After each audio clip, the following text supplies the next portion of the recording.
time that Mikie Mahtook has been hit in this game. But this never forget it, bro. I had a 7 or 7:30 exam in the morning, so I walk outside. And I walked in I'm like walking in my car, and I'm like, damn, I could have sworn I parked over here. I'm like, what? Nah, maybe it's not here. I'm gonna go look around over here, bro. I walked like 3 parking spots, like in the direction I thought I probably parked. I'm like, fuck that. I know I'm parked right here. Kids still doing that and out there playing for hours instead of just chilling on the video games. Yeah. Is awesome to see. Chilling on the video games. Did you just age 55,000 years? Well, we call them Fortnite nerds. Yeah. You know, chilling on the Fortnite video nerds. games. I mean, chilling, like playing video games. That's the way to say it, yes? You think an old man would say chilling on the video game? That's what you just said, yes. You think an old man would say chilling? On the video game? On the video games? Well, oh well. You're an old man. If you want, Well, I'm not a gamer. You're getting older. I mean, I guess Mikey.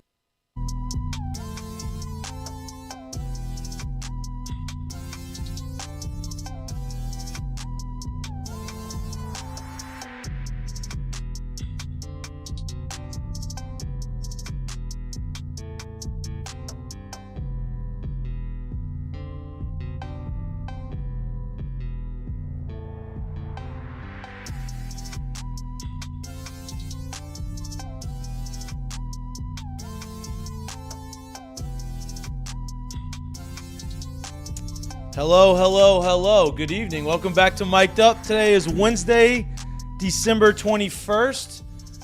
We are brought to you by Sterling Automotive. This is the last show before the holidays.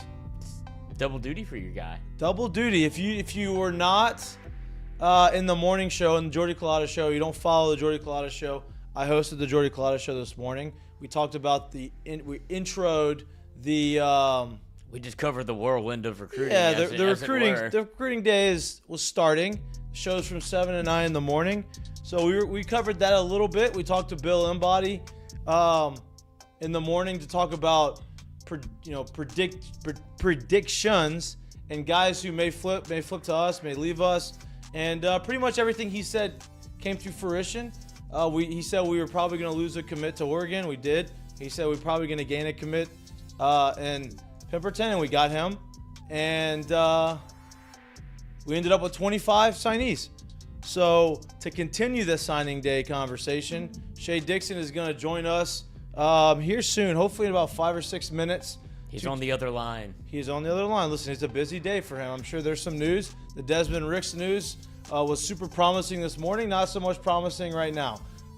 We will have that conversation with Shea. I'm sure he maybe knows what's going on or what he's hearing, and he's very tapped into the recruiting world. So let's, let him tell us what he is. I don't want to speculate. I'd like to still think he's here. Alabama's coming in, obviously, at the last minute. You didn't think they were going to just lay down and die. They were going to try to figure it out. They need cornerbacks as badly as we do. So we will see how that goes. He made his decision date for tomorrow, and we will see what happens. But first day of the early signing period, it seems like everybody's pretty much going to be signed over the next day or two.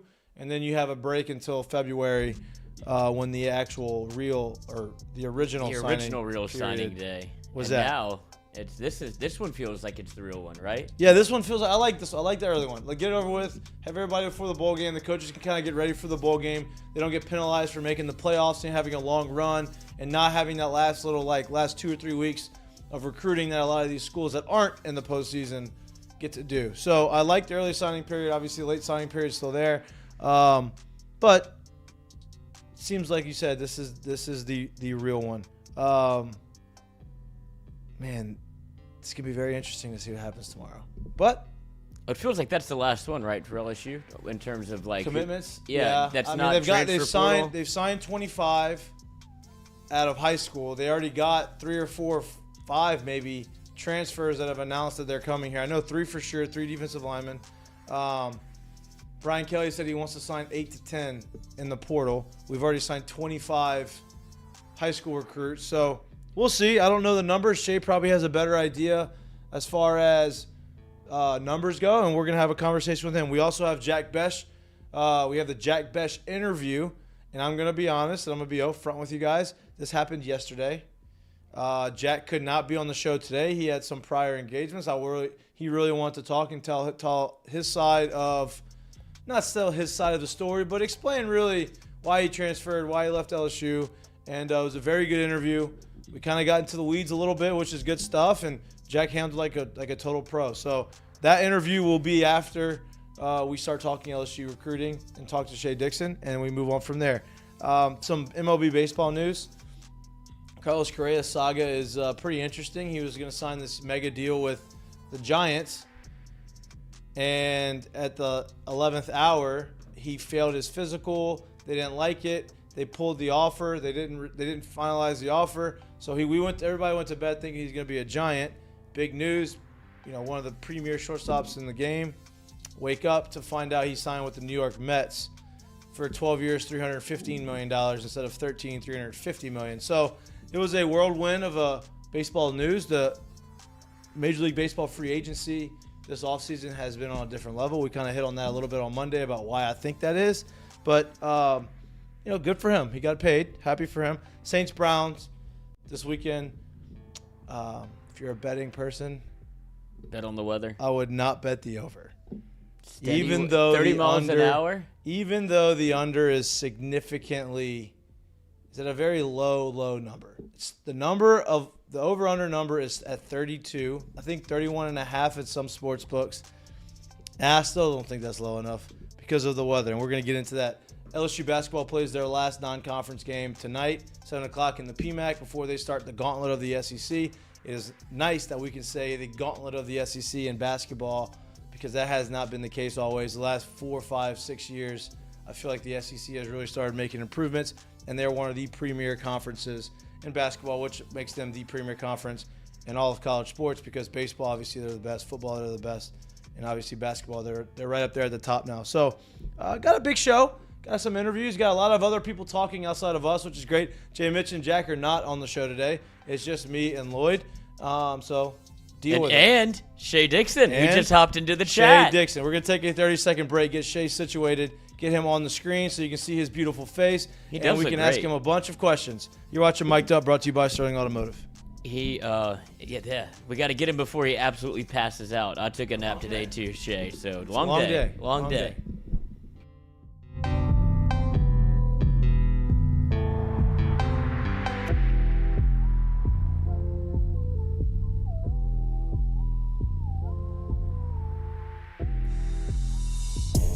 Today's show is brought to you by Dos Equis. Here in Louisiana, we like to have a great time. If you're looking to be the life of the tailgate, check out Dos Equis mini kegs. Hold 16 beers, easy to tap, easy to pour, easy to chill.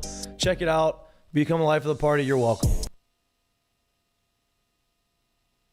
Hey, y'all, it's Mikey from Mik'd Up. I want to talk a little bit about my friends down at Sterling Automotive in Lafayette. They're locally owned and operated for over 25 years. They have 13 locations, 4 in Opelousas, 5 in Lafayette, 1 in Broussard, 2 in Jennings, 1 in Crowley. They sell any type of car you could possibly find: Buicks, GMC, Ford, Lincoln, Chrysler, Dodge, Jeep, Ram, Hyundai, Genesis, and Kia, along with 5 pre-owned locations. They have over 1,500 cars in inventory on site. Unbelievable service, unbelievable people. If you're like me and you're on the go, they can sell and they can ship you cars up to 200 miles. Unbelievably convenient. Again, my friends down at Sterling Automotive in Lafayette, go to their website at saveatsterling.com. Awesome people, go check them out.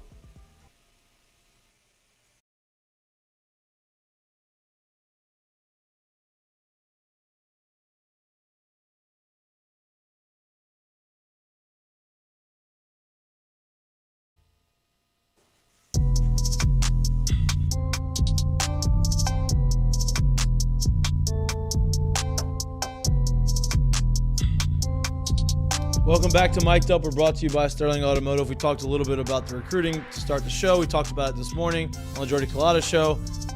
We talked to Billy Embody this morning about what he should expect throughout the course of the day. It is now at the end of the day, and now we have Shea Dixon on to talk about how the class shook out. Was there any surprises, and what is going to happen tomorrow? Because that is the biggest question. Apparently, there's a little chatter around the internet that Desmond Ricks is thinking about not coming to LSU, and I know the LSU faithful on the internet is probably they're being really calm and acting really logical about this. So Shea, thanks for joining us, man, and long day for you. I appreciate you taking the time tonight because I'm sure you are running on fumes, coffee and PEDs and all the good stuff. So I appreciate it, man. Absolutely. Okay, my sound good? Yeah, Lloyd's gonna figure it out. You're Lloyd's good. working. You're good. Working. Make Lloyd work hard. That's good. I like that. Oh, Let's get it. All right, what's up, guys? You tell me, man. What's the deal with this recruiting? So obviously the Saints. Jesus Christ. see, LSU. I'm right there with you. LSU had 25 commitments that they were expecting to sign. They signed 25. They flip-flopped one. One went to Oregon. One we ended up getting a flip to LSU. How is the staff? How do they feel about the recruiting class and how it shook out? And what do they expect to sign the next 3 or 4 months before the second wave of signees? Right. I mean, you look at, they addressed a ton of needs. They've got a top 10 class. It's all the things you want, just kind of at a fundamental level of you want it to be highly rated in the sense that you've got a bunch of talented players, but also addressing needs. They did that. There's more needs to address, and Brian Kelly talked about that in his press conference today. He said the DB room and the D-line room are two that they're going to continue to pursue guys at, whether at high school level, but probably more so in the portal. I'd say, though, as you mentioned, going into today, they knew pretty much what was going to happen with the announcements, that the 24 guys they have were all going to be locked in, that Dale and Austin was going to flip to Oregon, but that they would potentially, and they felt very good about adding Kamorian Pimpton, the Vanderbilt tight end, who really committed to LSU over Texas and Vandy, number 6 tight end in the country. I think this is a guy we're going to be talking about a ton for years to come. He's not getting anywhere near the recognition his signing day flip should be getting, I don't think. But then you look at kind of where they're at overall. Look, Isaac Smith, the safety out of Mississippi, was someone that they were in it for, but they didn't feel like they were going to get. He stayed home at Mississippi State. And that puts all eyes then on tomorrow, which I think is really the only domino left to drop in terms of guys LSU's really in on, which is Desmond Ricks. And I think we opened up the week with LSU feeling good, and Bama kind of, and Florida mods all were saying that kind of sources pointed to LSU as being the team to beat entering this final stretch. Now it seems LSU's confidence is waning. So it'll be worth watching. I just feel like this is, in my opinion, not going to go LSU's direction. No, don't tell me that, because this morning, you said that earlier in the week, this morning we woke up, everybody thought that Desmond Ricks was going to come to LSU. What happened? Yeah, that's what I was going to get to. What is the deal? Like, what do you think went down? Did Alabama say, okay, we're going to just come up off our wallet and figure this thing out, or what? I mean, I don't know for sure, but certainly NIL has been speculated as being a piece of it, and LSU felt like everything they were doing on that front as well was good to go. You could say maybe that, yeah, sure, okay, did team number 2 come in and offer something even more enticing, or did team 2 just get closer to what team number 1 was offering, or get around it to where now you're factoring in other things, and NIL is not playing as big of a role if all things are about even. So I don't think we'll know the nuances of that. The reality is, Mike, you know this is a college signee, NIL or not, 99% of the time, you're not going to get a guy unless he wants to be there. Right. And at the end of the day, if all things are even and he's not choosing you, he probably doesn't want to be there as badly as you might have thought he was. Well, you say that, but you saw what happened from last year to this year whenever an Aaron Anderson and the Shaz Preston Withers guys, and even you could go over to A&M and find some of the where it's guys that obviously where LSU leans or were interested in LSU, and then they hit the portal the next year. I feel like Desmond Ricks could be in that camp because, I mean, what we talk about all week coming up to the signing day is that LSU was the last one to have their initial push for Desmond Ricks, and then you see Colin Hurley put out a tweet. You see him on his visit. Is this something where the visit didn't go as expected, or is it just Alabama pulling a Patrick Surtain? I think it's just Alabama coming in and doing what Alabama does, which is sign 7 5-stars. I mean, they've signed the number 1 recruiting class 8 or 9 of the last 10 years. Maybe Georgia did once, and then obviously A&M did, and it made Bama very upset. They turn around this year to get 7 5-stars. they've got arguably the greatest coach that's ever coached the game of college football, and they've won a lot. I mean, what they can pitch that every kid who's graduated from there in the span of the last 10 or 12 years has left for the national championship. So the reality is, when you put all those things together with a guy like Saban who's got it rolling, even if you're Georgia or Ohio State, they're coming in and taking guys that you want. It's just it just stings a lot more because they're in the West with you. Yeah. The reality is everybody's going through this, having to face them then every year, and the history of Saban going back, being at LSU and going back into Louisiana and taking kids over time. This wouldn't fit with Ricks, but I think that's why LSU fans kind of start to freak out a lot more when Bama takes a guy. When in reality, they take guys from everybody. That's how you finish. No, that's a very good point. It just hits very close to home to all the LSU fans down here. I understand that. Now, going into this recruiting process or this season of recruiting, one of the there's two big areas of concern, right? The defensive line and the secondary. Losing Desmond Ricks. Let's just say hypothetically, because you said that if you had to put a pick on it, you don't think that we're going to get him anymore. If we lose Desmond Ricks, what does the secondary class look like without him? Is it as strong? Obviously not as strong, but is it still a very strong class? And are there other potential transfer guys that we can add to the class in the next couple months? I think everybody's watching Denver Harris. Who knows which way this will go? Obviously, if you're LSU, you recruited him out of high school. He's already visited. He's met with Brian Kelly. So there's obvious real interest in staying in the SEC and playing in a school that you were pretty interested in coming out of Houston a year ago. And he was a midseason All-American. So that's about as good as you could ask for if everything can work out for you. There'll be other portal guys that hit that they'll take a look at. And look, their class, here's a reality of the D-line class and the DB class. They were need positions for you. At DB a week ago, you were celebrating. You got Toviano, you popped him, massive ad, can play some corner for you, can play safety, just versatile. And then you go down the list. Kylan Jackson, one of the state's best players at Zachary, stays home. You go into Texas at DeGuy, one of the biggest schools in Texas, and get Ryan Yates when Texas and OU and all these other schools were after him. Ashton Stamps out of Rummel, one of the best players in the state. You go to Vegas and get Jeremiah Hughes, a four-star corner, who had offers from pretty much everybody in college football. So I may even be leaving out a guy. I mean, they signed a really big class of defensive back. The reality was, we're hoping to get Desmond Ricks, right? You're hoping to get Desmond Ricks, and if it doesn't work out, that stings. That's a loss. And more so for me, you had a commitment from Dale in Austin for 6 months, and he flips on signing day to Oregon. Now, they sensed that a flip could be coming, but still, he was in the boat. That was a guy that you wish could come in as a top 100 player and help you out. The defensive line is the same way. Look, Deshaun Womack might be one of the best players in the country. As a five-star and edge rusher, he's B.J. Ojulari's replacement. Jackson Howard is one of the more versatile players in the country. Play either side of the ball, NFL bloodlines, four-star. You go up to Minnesota to get him. College-ready size. Dylan Carpenter, an in-state kid out of Santa Monica that they senior year eval and went after, and clearly looks like that's going to be a nice steal for them late in the game. He's a four-star. So we've got some solid players, but you also lost your only D tackle commitment in Deron Reed to Auburn, which everybody presumes to be NIL related, given he committed to them when they didn't have a head coach at the time. And this was after it was made clear Cadillac was not the head coach anymore. Right. He commits. Then Joshua Mickens stays home when he gets an Ohio State offer coming out of the Midwest, which isn't a surprise, right? Like Ohio State's a big offer. If it's close to home, you get on board. But there was a point in time where LSU thought they had both those guys. So you now have to turn around and go into the portal, and we've seen them do it at defensive tackle already. I mean, defensive line. They've taken a defensive tackle, an edge guy, and just a D lineman, all last night.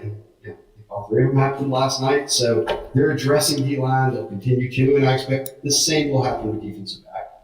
Okay, yeah, well, I wanted to stick with defensive back for a little bit. Do you think that the Denver Harris news or maybe the Denver Harris recruitment swayed Desmond Ricks at all? And if you don't get a Denver Harris, which it feels like LSU is in the lead for, is there anybody else that you're looking for, including like the cornerback from North Carolina, who's a 5-star that entered the portal? Like, where did they start looking around? Because you obviously have to add at least one or two more for the defensive back room. Yeah, they'll look into the portal beyond Denver Harris, whether they get him or not, I think. You just continue to see who is the best available player out there.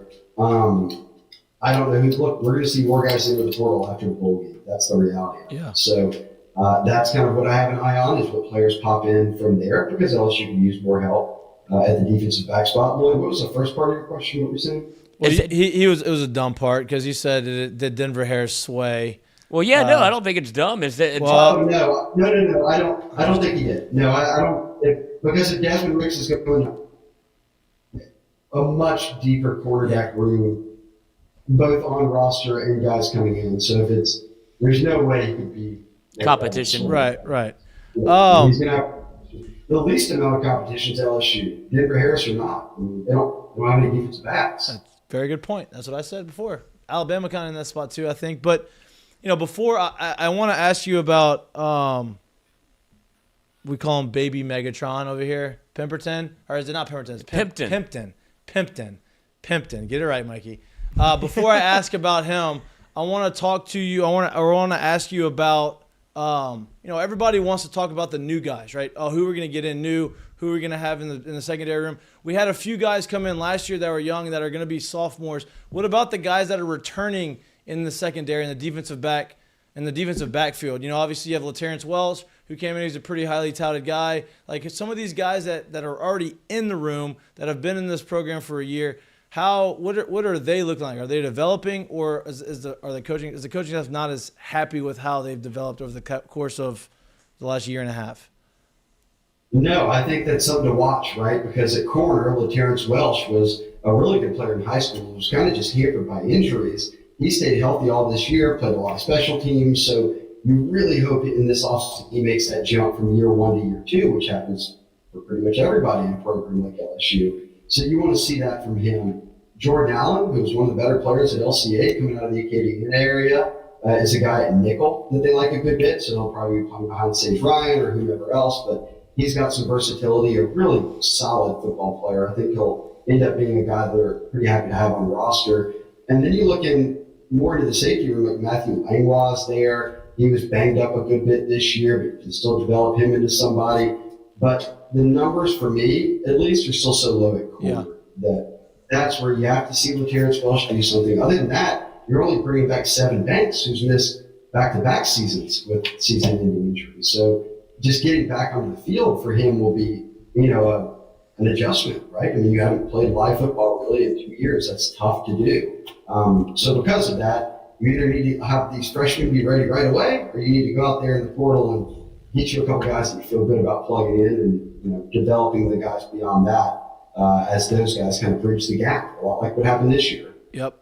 Look, I appreciate your time. I know you're exhausted and you're tired. Only a couple more questions for you, then you can go take a big, long nap, and you can call it a day. Chill. Yeah, chill. Just I know what that. Yeah, I know what that means. Just chill. How big of a flip? I don't think people are really. I don't think they understand the type of talent that Pimpton is. The tight end transfer or the tight end recruit that we got, you flipped him from Vandy. I don't think that he was going to end up at Vandy. Obviously, he had a lot of bigger schools that have come onto him late.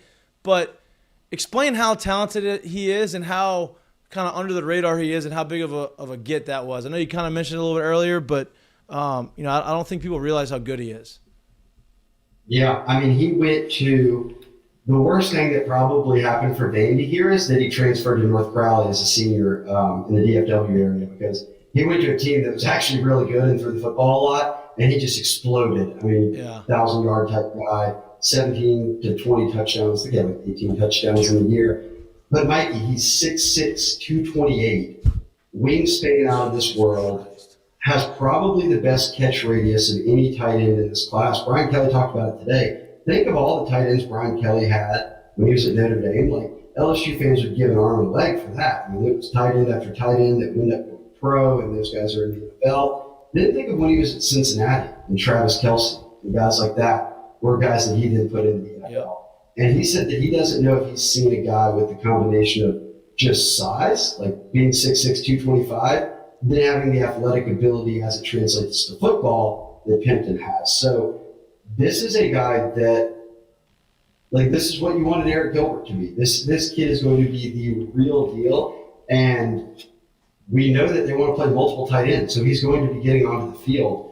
He's a good inline blocker. He's actually further along with that than most would probably think for just somebody who's deemed as a pass-catching receiver. And it's a total mismatch. A really athletic 6'6", 230-pounder is not somebody that many people can match up with. Yeah, especially in high school, especially when he's that athletic and that 6'6", 215 in high school. That athletic and that mobile at that age, right? When you're that young and you're that big, sometimes you don't really have that coordination. He's got all of it, obviously. You mentioned Eric Gilbert. Obviously, the news comes out today that he puts himself back into the transfer portal. There's a lot of stuff that's been going around him. Do you know where he's going to end up? Have you heard any rumblings? There's just more of those things. Hey, you know what? I'm over it. I'm just going to put that one on the back burner and just not even think about it. I don't think anybody needs to worry about where he's I not agree. That's a very, very, very, very good point. Wait, he said, LSU's not in the mix for him? No, I don't think he's coming back. I don't think he's coming back to LSU. He's practiced the first time, so. Yeah. Still might have a bag here. Do you have? They'll probably just announce for LSU. Do you have a prediction on how many more, if there's any guys that they're going to sign out of the high school class in the next signing period, or are they about done in high school? I guess you have to see who, like Nicholas is obviously out there. He's swinging for the hook if you can get to the campus. But I think right now what they do is you look at everybody off their board, and then you look at who's left, and you decide, hey, look, do we want to go after this guy or that guy? Jalen Davis Robinson just transferred out. It was a guy they added like that a year ago late in the game. They've added a number of Louisiana kids that way late in signing, day times where it paid off in a big way. Foster Morrow and Cushenberry, all those types. So I guess it depends. They'll know a lot more after the bowl because then you'll see who else goes to the portal, who's for sure going pro. You know who you signed now, and then you can kind of feel out maybe what you need between the portal and then the final high school kids. Yep. So just, if they have any more, they'll only be a couple. Lloyd? Shea, obviously a lot going on with the Ricks situation. Is this the wildest you've seen the Ponderosa get for you in your first year at On 3? I've been on, it's not the wildest message board's ever gotten on me, but I'll just started in September at On 3, so it's at On 3, not in his lifetime. It's a while. I think Stewie's in there somewhere.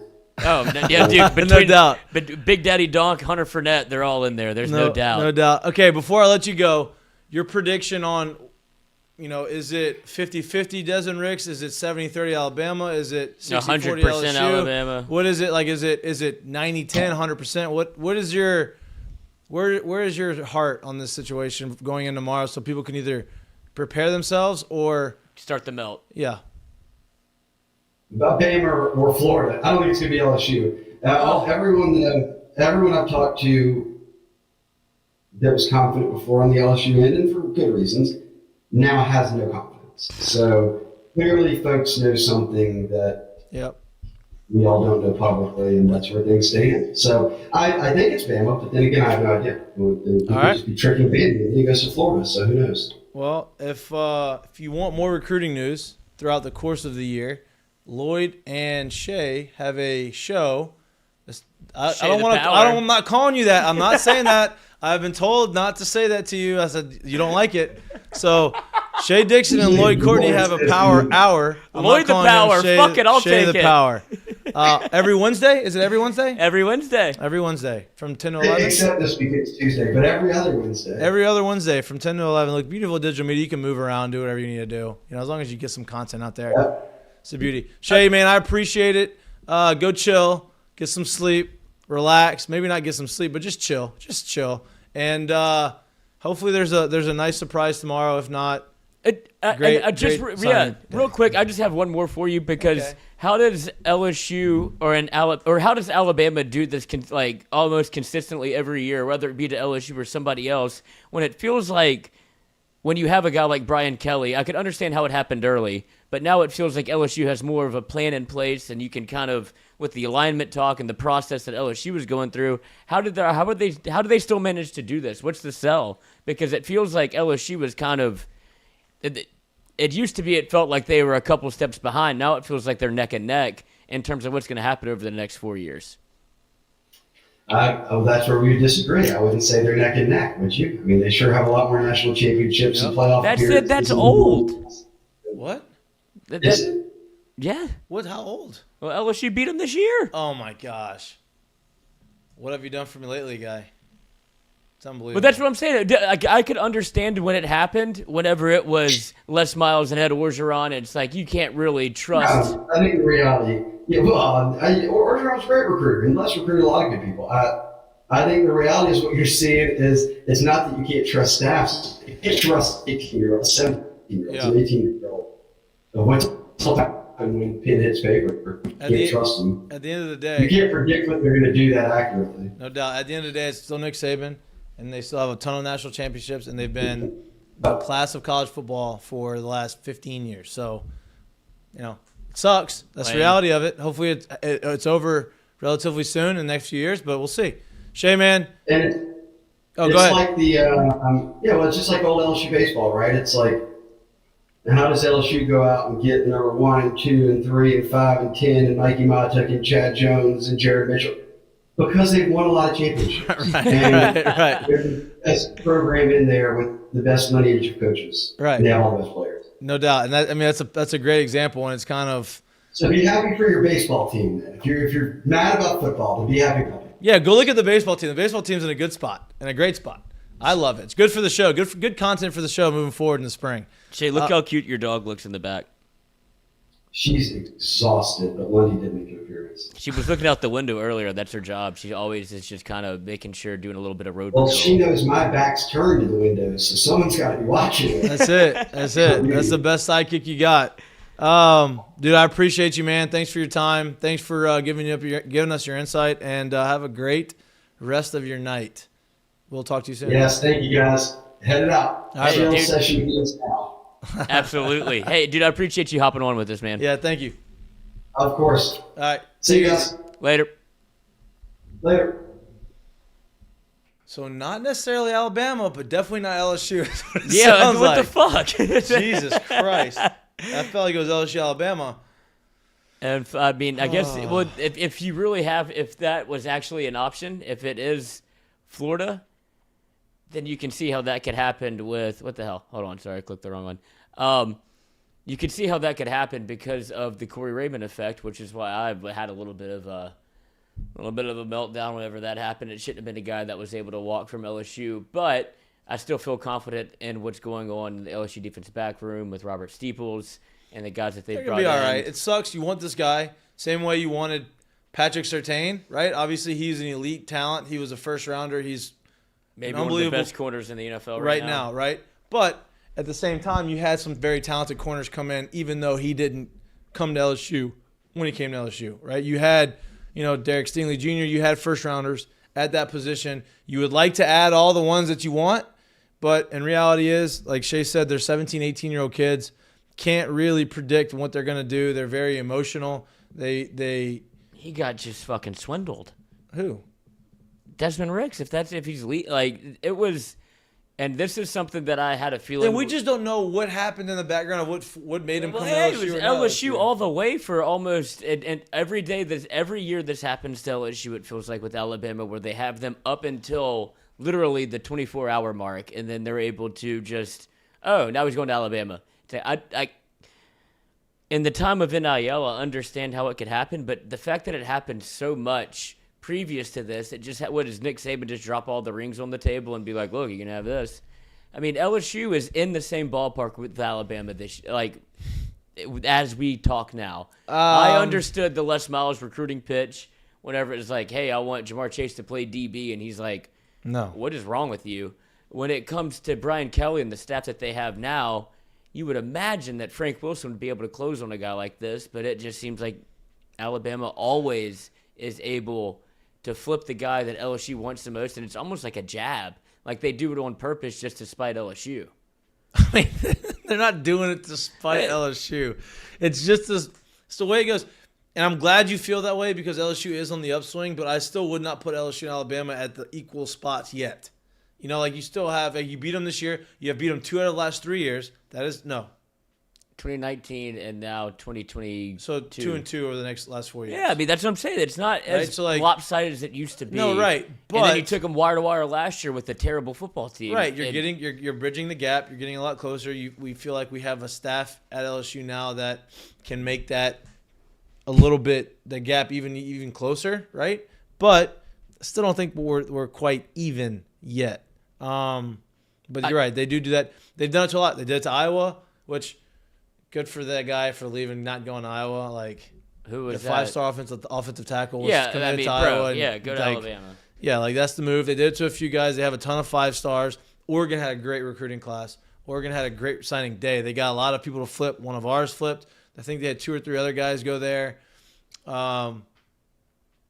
Recruiting is just such an interesting thing to me. Well, now you have the number 1 corner in the country. Now is crystal ball to Colorado because of Deion's. The number 1 corner in the country. Uh-huh.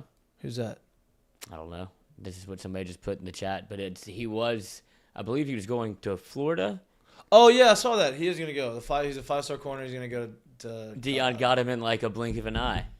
Love that. Deion's going to be a player. I told y'all that. Deion is going to be fine. They're going to be good.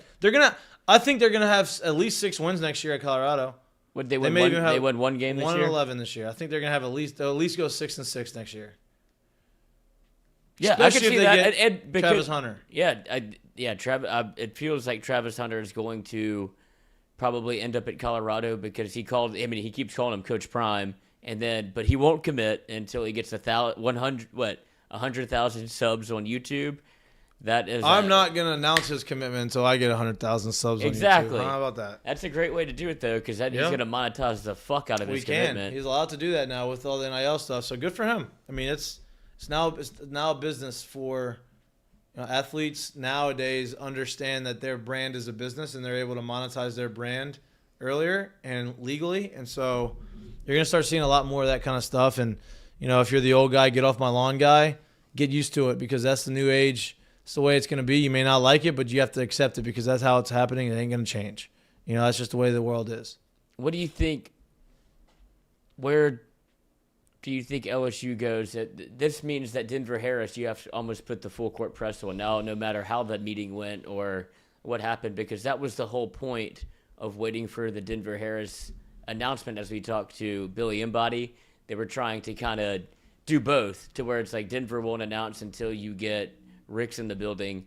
Now it feels like if you kind of have to go all in on Denver Harris. Absolutely, and I think they're already going all in on Denver Harris.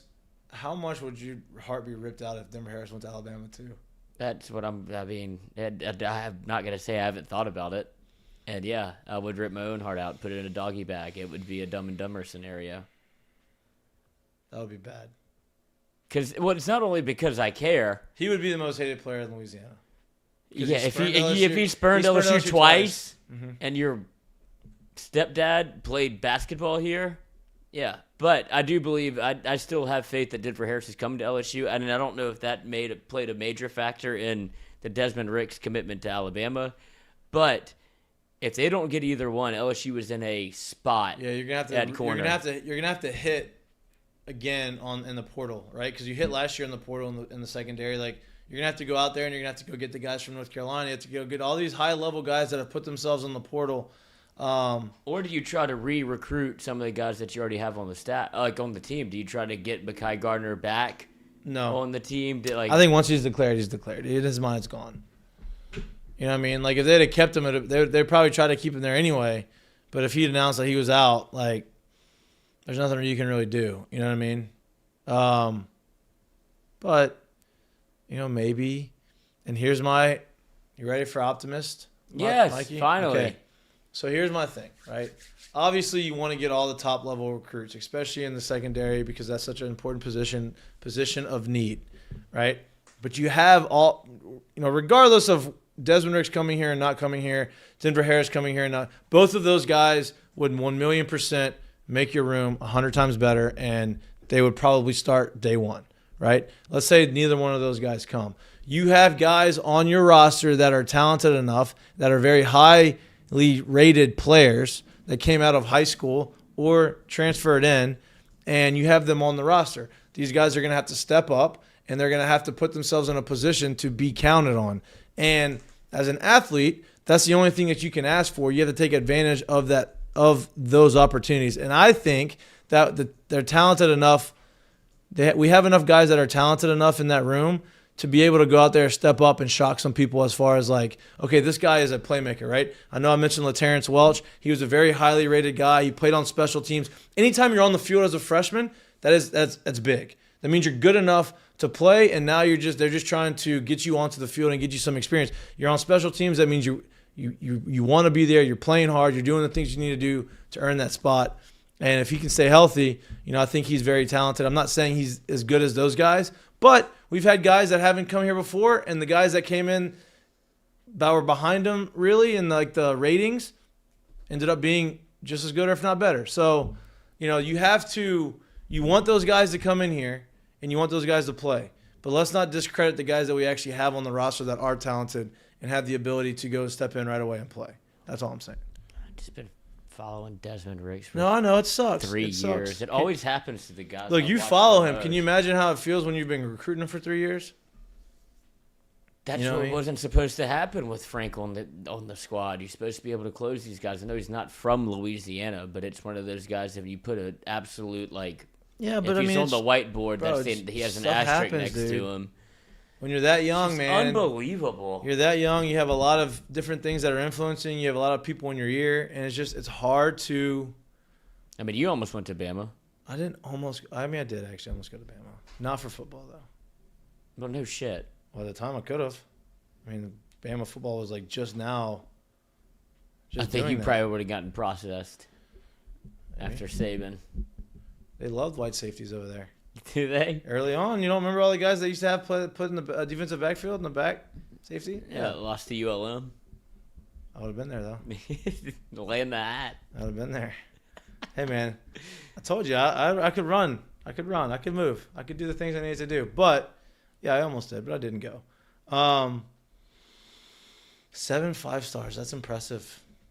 Yeah, I mean, obviously Bama does that every year, but it felt like this might have been the one time where it was going to slip up a little bit. You have Georgia that has been kind of going back and forth with Alabama in recruiting, but when you look at Alabama and now I don't know what poison he sells to these kids, because you get Bryce Young and Will Anderson both to play in a bowl game that doesn't matter. That's They're impressive both to me. jockeying for like the first overall pick in the draft. Yeah. They must respect Nick Saban so much to a level where it's like, I have to play for coach. For what bowl game are they even in? Like, it doesn't matter. Not in the playoff. Like, this would be an opportunity. They're in the Sugar Bowl, I believe. Right, but that doesn't mean anything at the end of the day when something could happen to your draft stock if if it goes the other way. I respect it though. I do respect it. I respect the fact that they want to play. Because I thought it would be something where LSU has guys that are playing in the bowl game because of you kind of need to improve your draft stock. You want to see B.J. Ojulari one more time. You want to see a couple of these guys one more time. You don't need to see Will Anderson play again. I don't need to see Bryce Young play again because you know that they are. I don't think you need those BJ are two to of the play. top 5 picks. Yeah, I'm with but you. BJ, I mean, I could. BJ and Mikie, I think they've done everything they're going to do this year to get drafted where they're going to get drafted. I think Jay Ward made a good choice of playing because. But that's what I'm saying. I think he's bought in. He just wants to play for LSU one more time. Yeah, maybe. And that's where you would like to get LSU to be, is where guys are like, oh, there's no chance of opting out. Well, after they lost twice, I thought that Alabama would start to kind of do the opt-out thing for the bowl game. There's a reason why they have Unbelievable how sustained they success do because of that. the system that Saban has created over there. Just because they say, or just because 7 they 5-stars. yeah, it's tough. All right, let's take a little break, a 30-second break, because the Jack Besh interview right after the recruiting. I don't want to get into another topic before. For sure. We're still on the LSU topic. So we're going to take a 30-second break, get this situated for you. And, this interview is great. So enjoy it. You're watching Mik'd Up, brought to you by Sterling Automotive.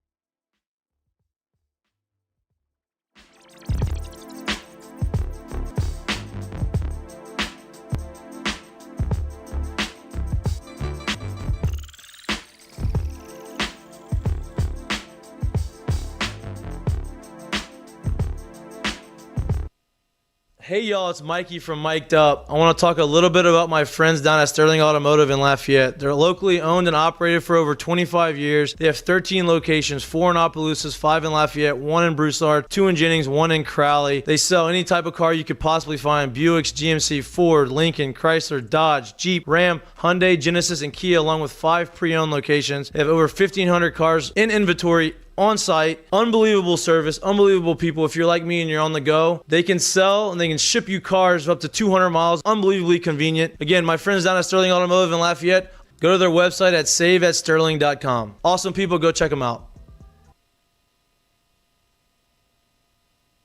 Our What's for Lunch segment is brought to you by Doe's Eat Place. Maybe the best burger in town. If you're not looking for lunch, you're looking for dinner, go check out Doe's Eat Place. They have unbelievable choice of meats. They have unbelievable tamales. They have a great atmosphere, great vibes. If you're looking for a homey Louisiana type of atmosphere, but you're looking for high quality food, Doe's Eat Place is your spot. Go in the back bar, sit at the bar, have a couple drinks, watch some games, enjoy the atmosphere, enjoy the vibes. Check out Doe's Eat Place, the best place in Baton Rouge to get your meats.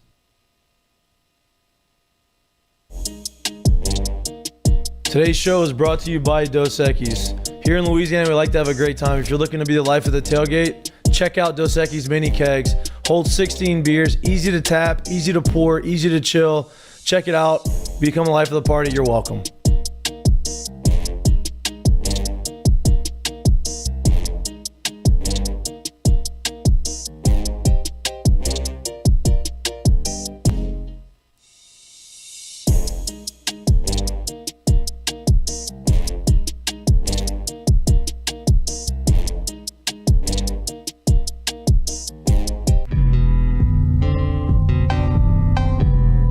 Welcome back to Mik'd Up. We're brought to you by Sterling Automotive. I'm excited to introduce our new guest, not really such a new guest, reoccurring guest, friend of the show, friend of mine. Watched him grow up, watched him play football at LSU for a couple years.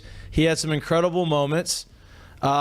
Former LSU wide receiver, now current TCU wide receiver, Jack Besh. Jack, thanks for joining the show, man. We talked a little bit off air. You put your name in the portal. You're kind of explaining to me off air how this works. You enter the portal and they basically become a high school recruit again, right? You go in the portal, teams can kind of court you, they can entertain you, you can figure out where you want to go, and you make that decision. That's kind of how it works? Yeah, you first thing you do is you go talk to who you need to talk to within the organization. You have those conversations. After that, you sign a couple of papers, and like you said, you become a high school recruit all over again with official visits, unofficial visits, phone calls, FaceTimes, whatever it may be. Before we really get into why you transferred and those types of things, I want to talk a little bit about your time here at LSU. Obviously you're here for a couple of years. You've obviously had some incredible moments. You grew up in Lafayette, right down the road. You had family members play football at LSU, so this is a place that you obviously wanted to be. Talk about your time here, and talk about some of the moments that you're probably always going to cherish with you for the rest of your life. Yeah, no, there's been so many moments and good times I've had at LSU. It still kind of feels weird to me knowing I won't be here next year, just because I've always wanted to be here. Dream school.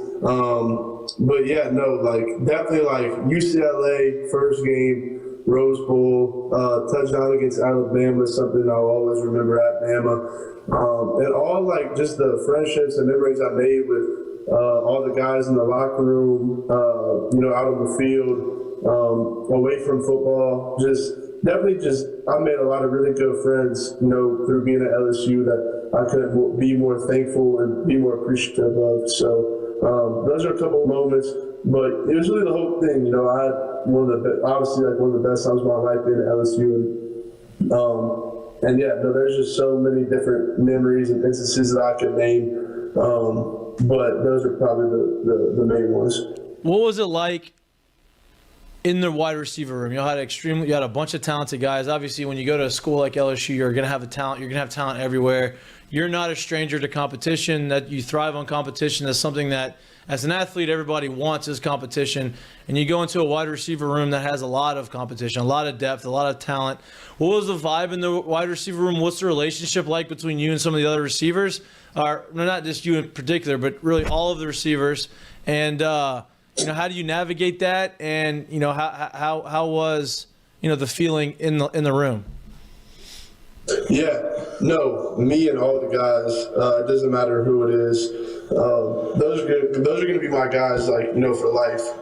We've been through a lot together. No, those are all my, some of my best friends. And like I said, I'll cherish those memories for a lifetime. No, it was awesome. There was so much competition. Everybody was getting each other better every day. And no, we have a really good room there. They're getting a couple more guys that are going to add, that are going to be, make a huge impact this upcoming season. And yeah, like you said, definitely the reason for me leaving is not because we had a deep wide receiver room. Competition and all that is kind of what made me the player I am today. So that's definitely not it. Like I said, those are all my boys for life. Anything they need, I told them I'm always called away. They said the same thing. So yeah, no, definitely not the reason. Like I said, competition is kind of what built me and made me who I am. It's kind of put those things in me, like all those, things like grit that we always talked about. So yeah. What you talked about, that's not the reason. What is part of the reason why you decided to make that change? Because the conversations that we've had, you've talked about it not being a very easy decision, something that you really didn't want to do, but felt like it was probably in the best interest of you as an athlete and to further your career. So go in depth a little bit about why you decided to make that move and why did you choose TCU? Yeah. Well, first, I've kind of heard this small talk about me having a concussion or something like that in fall camp, and that's why I didn't play the first couple of games that much. I've never been diagnosed with a concussion before in my whole life. Neither I really have a head injury.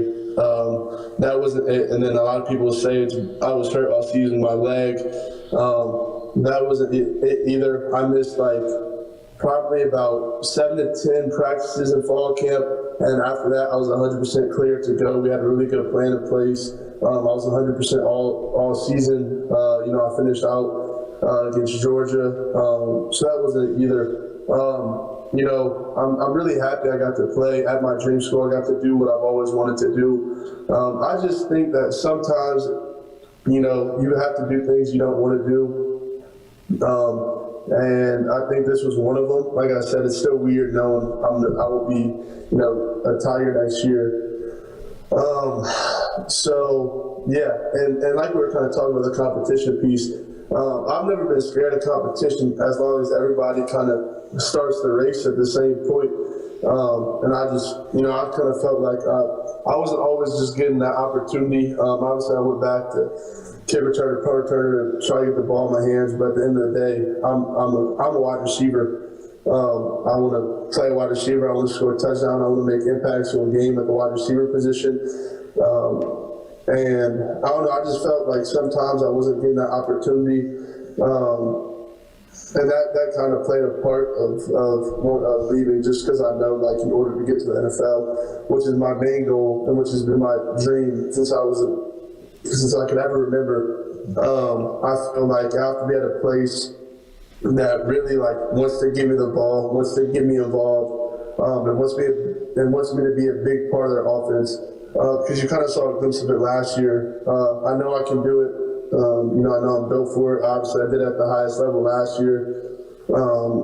So, I'm really excited to be going to TCU, to be able to make an impact whenever I get there, and to hopefully run it back to what they're doing this year. They're on an incredible run right now. A couple of the reasons I chose them is, one, it's not too far. I went to the portal looking for opportunities. Some people may go in wanting more money or things like that, but I was going in looking for an opportunity. I just wanted to play ball. I just want to. This was probably the least amount of football I played since I was 7, 8 years old. So it just was itching me to get on the field and catch balls and make plays. Like I said, I just felt like I really wasn't getting that opportunity to do it. and back to TCU. I love their receiver coach. I love all their coaches, really. Love Coach Dykes. He likes to sling the rock, bro. He likes to sling the rock. Yeah, I'm into it. Yeah, and they're an air raid offense, so I'm super excited to know that we'll be throwing the ball a lot every game. But like I said, it's an air raid. They have a really good plan about how they're going to use me. And I just felt it worked. And then, like I said, I love the color purple, so that was another reason I had to stay in that purple. No doubt. But yeah, no, I'm super excited about this new opportunity. Go meet some new people, make some new connections, be in an awesome city like Fort Worth near Dallas. And I already know a couple guys on the team. So I just felt like it's a good spot for me to be, to play some high competition football still. But to also, build some of those new connections out of state. And yeah, it's like I say, it's weird for me leaving, but I feel like at the end of the day, you have to do what's best for you. You can't really listen to the people on the outside because they don't really know what happens, day in, day out. They don't hear or feel what you feel. So, yeah. You mentioned going back to the returner position, right? I mean, I imagine I didn't watch a ton of your high school games, even though I showed you went to my alma mater. I'd imagine that you did some punt returning and kick returning at St. Thomas More. So you mentioned going back to the return game to get the ball in your hands to make some more plays. Was that decision between you and Brian Kelly? Did he come up to you to ask him? Did you go up to him and say, "Hey, I can do this"? What went into that decision to put you back there and to return punts and kicks? That was really just them. I never did kick returns before, but I did a couple punt returns in high school. Never kicked though. And like I said though, at the end of the day, I want to be on the field at the wide receiver position. Right. I don't want to be obviously, don't get me wrong. Every opportunity I get to have the ball in my hands, I'm going to take it. That's why I was like 100%, let's do it. But at the end of the day, I'm a receiver. That's why I want to be on the field, the receiver, making catches and scoring and helping my team out blocking, helping my team out in any way I can from that standpoint. And I just felt like, I wasn't really getting that chance to do that. Part of an athlete, right? Part of somebody who plays at a high level is, they talk about being unselfish and doing things for the team and trying to win games, right? And what I saw from you is you want to be on the field and you want to do anything that you can do to help the team win, whether that be punt returns, whether it be kick returns, whether that be moving to tight end. But at the end of the day, you know what you're best at, and that's being a wide receiver, right? That's like playing, basketball and saying, hey, I'm better at a point guard, but if you need me to play off guard, I can do that. But my strength is at point guard. Your strength is at wide receiver.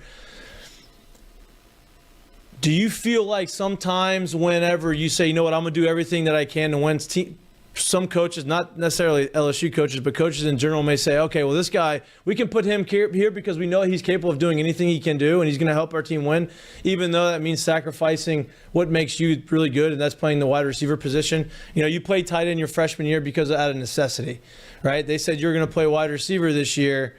Moving forward, and you didn't really get all that much time at the wide receiver position.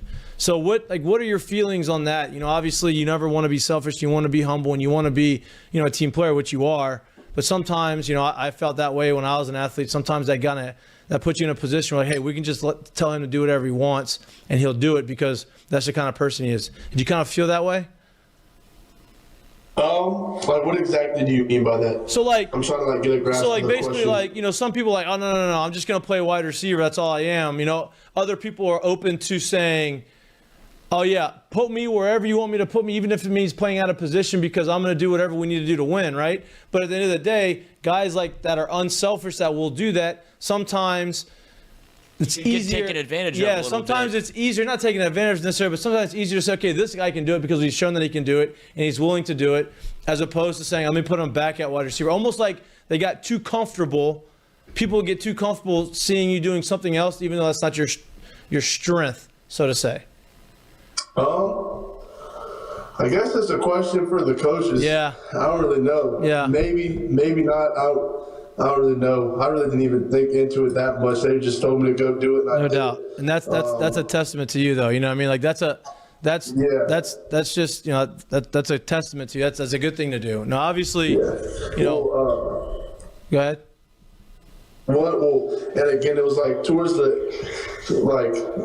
can't tell you exactly what game because I don't remember, but like whenever I knew, like for sure, I wasn't going to be getting those chances I wanted on offense, like I wanted to go. We talked, and I was like, let's just get me on special teams, and not return, but like on like punt return, kick return, whatever. But like being just like playing on the line or block. I was like, because like I just want to get on the field, and try to help our team win in any way, shape, or form. So then that's why I started kind of playing towards the end of the season on special teams, not returner, but helping the returners try to make plays and all that. Was there ever any conversation about you moving back to tight end? Because it obviously with a Mike Denbrock offense, and you see what they want to do with like 2 tight end sets. And I know, obviously, I feel like you're kind of setting yourself up for the NFL. You want to say I'm a wide receiver, but when it comes to LSU, a place that you want to be, it seems like there could have been a spot for you at tight end, but at some point you had to kind of make a call for yourself. Is that fair to say? They never asked me, whenever they really came in, there really was no talk about tight end. Okay. So the question was never asked, or we never talked about it or anything like that. Part of, you know, another thing I really want to kind of dive into, right? Because you know this, every athlete, no matter what sport they play, they go through some type of adversity, right? You know, whether that, you know, that adversity ends up shaping them to become the player they are, right? Nobody goes through a career where everything's perfect and everything is just, you know, they do everything perfectly right and they have super success, right? Part of growth as an athlete is going through those failures and that adversity, right? You had to go through some of that this year, right? They put you at a position that you weren't familiar with, punt return, kick return, and you had you know, a couple of miscues at those positions. Everybody has them. Everybody goes through them. Every athlete does that. That is the natural occurrence of sports, right? Everyone does it. I've gone 0 for 34 in Major League Baseball and not gotten a hit in 34 straight at bats. Everybody goes through failure, but it makes you better in the long run. What did you learn from yourself through those situations, and how did you handle it, and how did you overcome it? Yeah, no, I've learned a whole lot, and I can't wait for next year. Cause, like I said, I'm itching. Like I feel like I'm just gonna like explode. I can't wait. I know it's in me, and it's just like waiting to come out. And that's what I was like telling the coaches at TCU. I was like, whenever we get on that field, I was like, y'all are gonna know me as being this like, you know, I'm like, when I come in like, you know, I'm talkative or whatever, like. You know, I come in and just like. You're very energetic. You're very energetic. Put this like, yeah. Well, the way I'm trying to put it is like, I don't really think anybody who would have like anywhere I would have chosen to go. I don't really think they know really what they're getting, like as a player on the field. You know what I mean? Like I don't think like they know like what I really can do because they haven't seen me do it in person.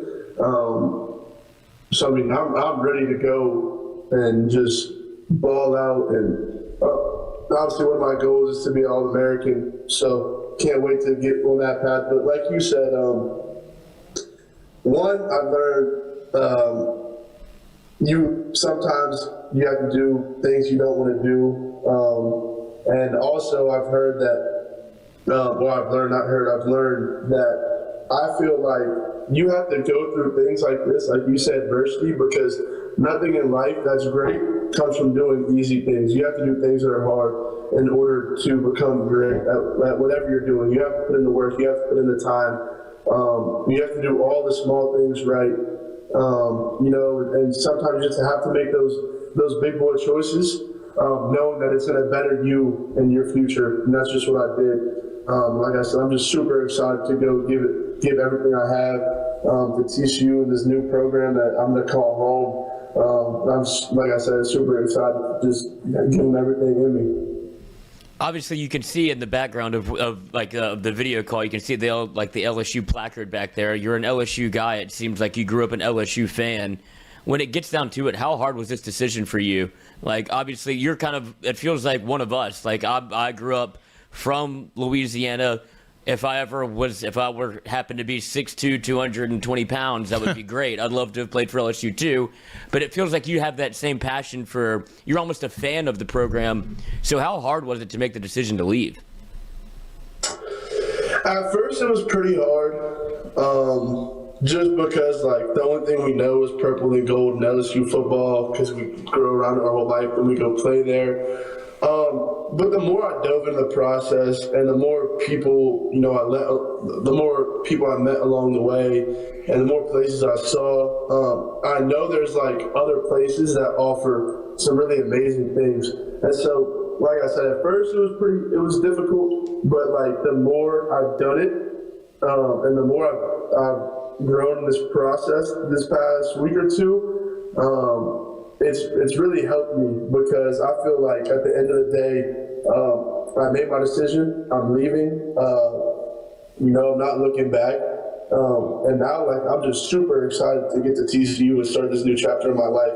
So, at first it was difficult, but now it's I'm ready to, like I said, give my all to TCU. And hopefully make another run like they're doing this year. Was it always TCU? Was it always going to be TCU, or did you have some other schools that were really fighting for you and that you really made your decision a little bit harder? Yeah. So I don't know if you want to say that or not, but yeah, no, yeah. So if you looked at me, and my social media, I felt like a lot of people thought I really wasn't getting offered by that many people because I just completely stayed off social media. But the day I entered the portal, I heard from every school in the nation, from Georgia to McNeese State and everything in between. Right. Name a school, probably talk to them. And I just felt like there was no need to post all these Yep, and, I respect that. Let everybody know what's going on. I just kind of wanted to do it. I didn't want anybody really trying to text me, bother me, influence me this way or the other way. That's why I just kind of stayed off social media completely. Didn't do any interviews or anything like that. Didn't post any offers, nothing like that. But no,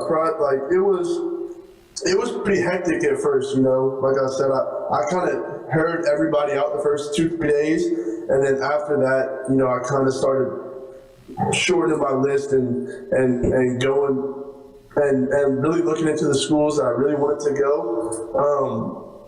And at the end of the day, I just felt like TCU offered the most and the best for what I was looking for and for what I wanted. I felt like family right whenever I got there.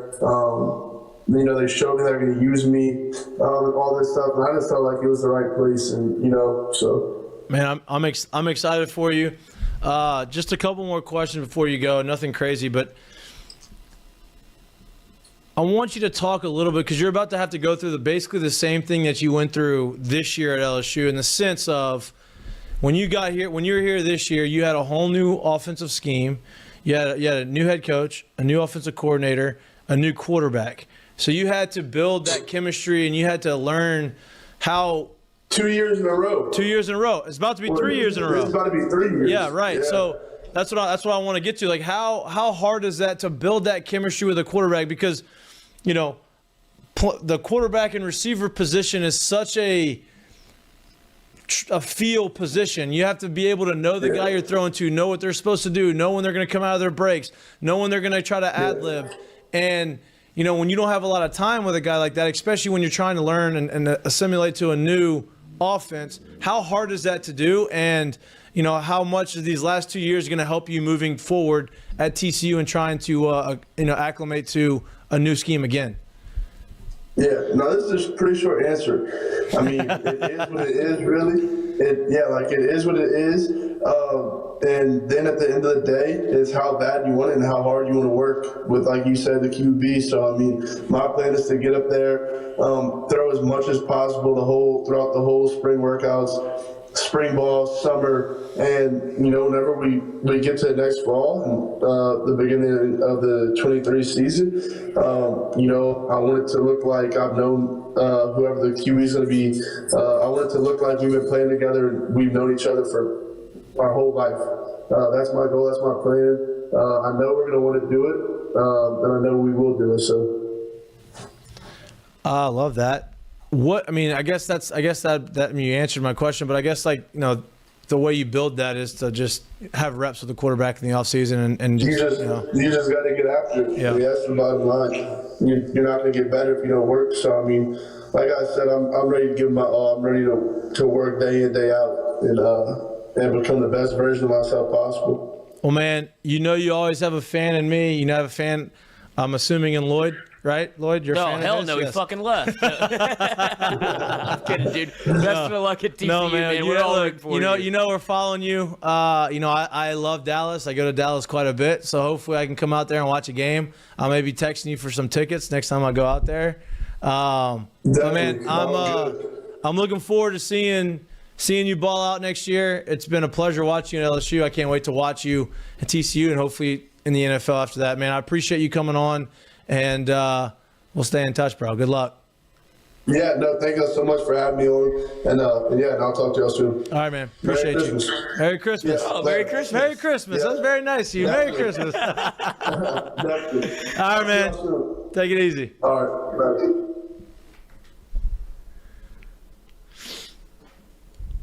It's pretty good. Pretty good. Pretty insightful. I think he sticks in the 80s. He did a very good job of being stand up about his answers.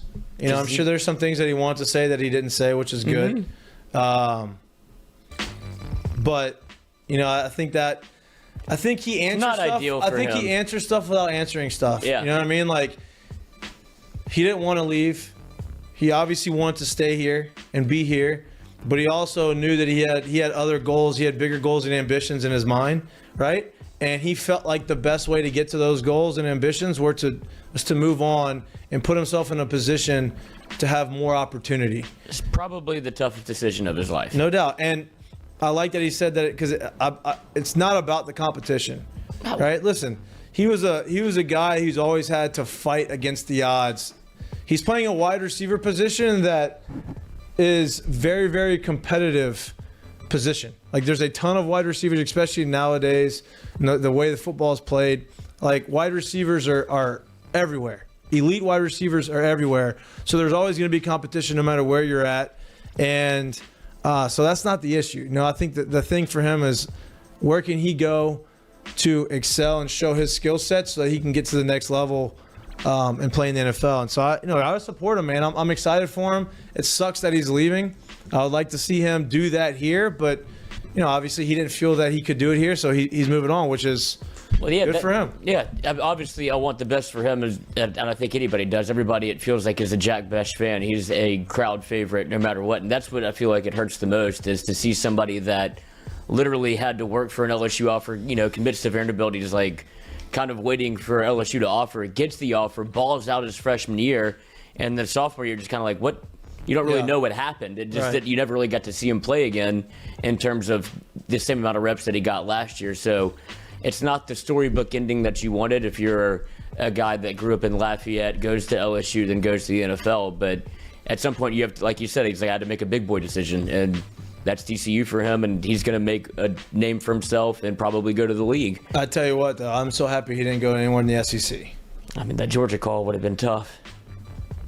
That's what I heard, that he was getting phone calls from everybody. It's not surprising. No, I mean, he was a 4-star receiver coming out of college. Like, he had a good freshman season.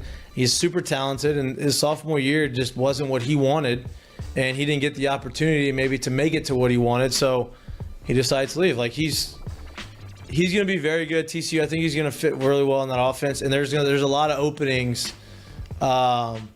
There are a lot of openings in that receiver room. They're losing their best receiver. He's going into the draft. He's supposed to be the first receiver taken in the draft this year, potentially the first receiver taken in the draft. They're also losing their quarterback, so it's going to be interesting who their quarterback's going to be. I'm assuming, unless they have somebody already waiting in the wings, I'm assuming they're probably going to go try to get a transfer. But who knows? We'll see. But like we said, best of luck to Jack, man. Best of luck to Jack. But I'm And excited Merry for him. Christmas. And Merry Christmas, you filthy animals. Yeah. All right, we're going to take a little bit of a break, and we'll be right back. We'll take about a 30-second break. You're watching Mik'd Up. We're brought to you by Sterling Automotive. Hey, y'all, it's Mikey from Mik'd Up. I want to talk a little bit about my friends down at Sterling Automotive in Lafayette. They're locally owned and operated for over 25 years. They have 13 locations, 4 in Opelousas, 5 in Lafayette, 1 in Broussard, 2 in Jennings, 1 in Crowley. They sell any type of car you could possibly find: Buicks, GMC, Ford, Lincoln, Chrysler, Dodge, Jeep, Ram, Hyundai, Genesis, and Kia, along with 5 pre-owned locations. They have over 1,500 cars in inventory on site. Unbelievable service, unbelievable people. If you're like me and you're on the go, they can sell and they can ship you cars up to 200 miles. Unbelievably convenient. Again, my friends down at Sterling Automotive in Lafayette, go to their website at saveatsterling.com. Awesome people, go check them out.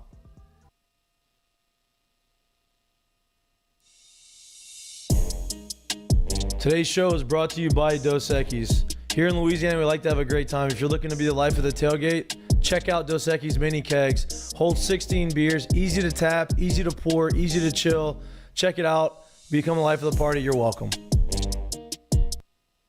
Our What's for Lunch segment is brought to you by Doe's Eat Place. Maybe the best burger in town. If you're not looking for lunch, you're looking for dinner, go check out Doe's Eat Place. They have unbelievable choice of meats. They have unbelievable tamales. They have a great atmosphere, great vibes. If you're looking for a homey Louisiana type of atmosphere, but you're looking for high quality food, Doe's Eat Place is your spot. Go in the back bar, sit at the bar, have a couple drinks, watch some games, enjoy the atmosphere, enjoy the vibes. Check out Doe's Eat Place, the best place in Baton Rouge to get your meats.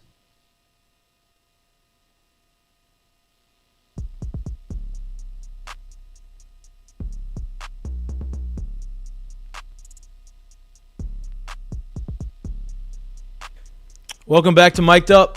We are brought to you by Sterling Automotive. I had to clear the throat a little bit right there. Great interview with Jack. Hopefully y'all enjoyed it. I enjoyed it.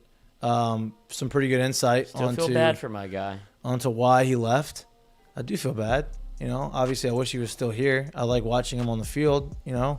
Well, But it's I feel like you can relate to it more than anybody almost because of how much you and the LSU ties. Like, there's obviously people that are talented enough, and whenever you grow up, when did you start going to LSU football games? 4. I mean, Exactly. Like, there's no other option. Yeah. You know, it feels like if you ever get that opportunity to be able to go there, it's at LSU no matter what. And what LSU has done well is be able to get the Will Campbells and the Emory Jones and like the Shelton Sampsons. Like, I grew up here. This is where I want to go regardless of whatever scenario the team may be in. But then you see how it kind of plays out where, oh, they're going to be good. Right. But you're getting Will Campbell and Bo Bordelon regardless. You're Yeah. getting Bo Bordelon's little brother regardless. Yep. Because it's just such a different place. You know, like you don't have that. I didn't feel like you have that at Alabama. Louisiana's just different in that regard.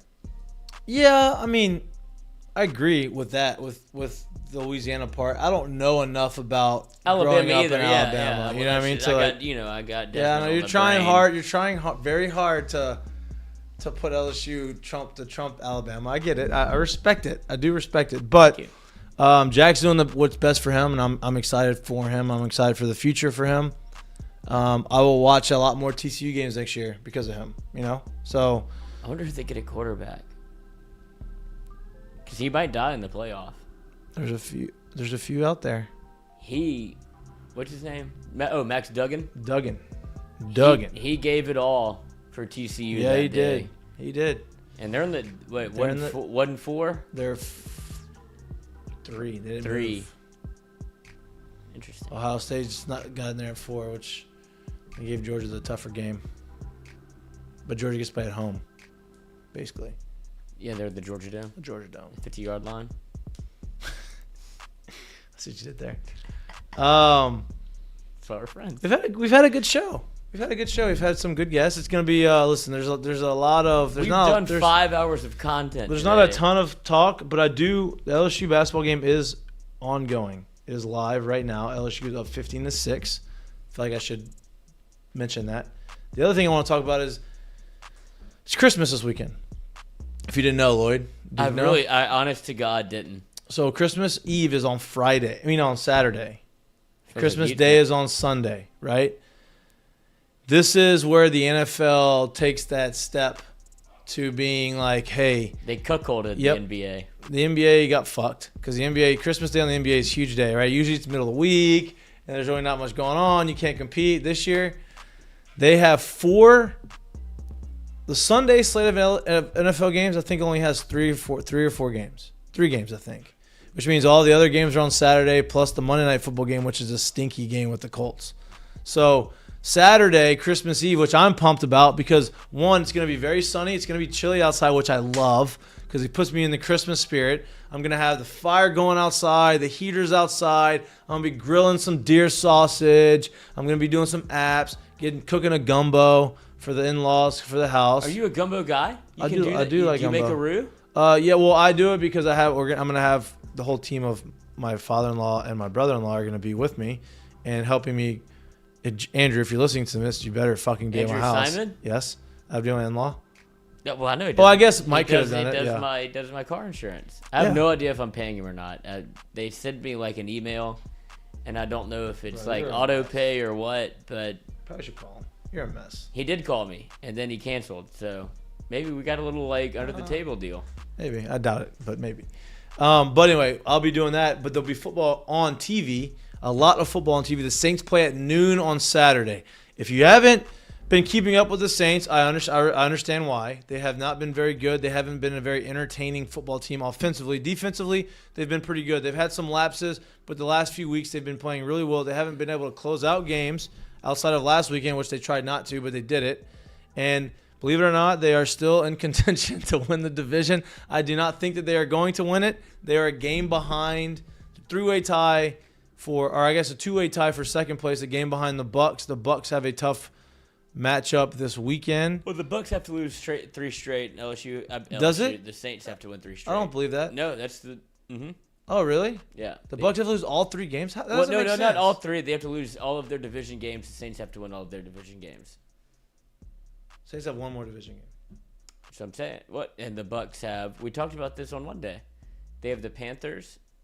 The Saints end the season with the Panthers. No, I'm talking about the Bucs. Like, I know, but if the Bucs don't have a better record than the Saints, then they're out. they lost the tiebreaker. But if the Saints have a better record, there is no tiebreaker. That's what I'm saying. The Bucs have to lose to 2 the games. Panthers and the Falcons. They have to lose 2 out of 3, and the Saints 2 out of have to 3. go undefeated. Yeah, the Saints have to win the rest out, but they don't. The Bucs don't have to lose all 3. No, I don't think the Cardinals game. But if I don't think they're going to beat them. But if the Cardinals beat them, then they only have to lose 1 of the next 2.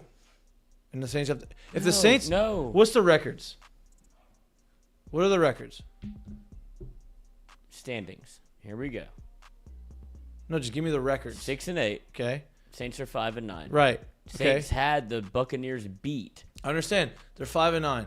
If the Saints go 8-9, and the Bucs go. It doesn't matter. Yes, if the Bucs have 7 wins, if the Bucs are 7-10, the Saints are 8-9. They're in the playoffs. No, the only way that anybody from the NFC South makes the playoffs is to win the division. I know, but in the overall record, the winner of the division. No, it's who won the overall record in the division. So you're saying that if the Saints go 8-9, have a better overall record than the Bucs, have the tiebreaker. The Bucs won the division. Have the tiebreaker. A better overall record. If the Bucs go 7-10. It's all about. You sure? Yes. Sure. Look at me. I mean, I don't know, man. 8-9. If you go 8-9, I feel like you. It doesn't matter. Okay, you may be right. I'm just saying. No, that's what the NFL playoff model is. You have to No, I know you have to win the division. I'm just talking about. I mean, I guess I was thinking about the over. I was thinking about the overall record as part of the division win. But it does it. But no, but it's not the same because it doesn't matter if the Bucs lose to the Cardinals because they're not in the NFC South. The only actual way for the Saints to make the playoffs is for the Buccaneers to lose their 2 divisional games and the Saints to win theirs. Okay. Well, I just need the Saints to win 1 more game. We all need the Saints to win 1 more game. I just need them to win 1 more game. I don't care about. I don't think they're gonna make the playoffs. They don't deserve to make the playoffs. That's mean for me to say, but they don't. Isn't it crazy that we were like, oh, maybe the Saints will carry us for this? Like, if for those that are new to the program, there's a combined bet on Caesars. that you could combine LSU's wins plus the Saints' wins in the regular season, and we were like, what was it, 14 and a half. 14 and a half, and we were like, well, feels like the Saints are going to be good. This is pre-Jameis injury. They signed Tyrann Mathieu. They signed Jarvis Landry. Michael Thomas comes back. You have Alvin Kamara. Defense is good.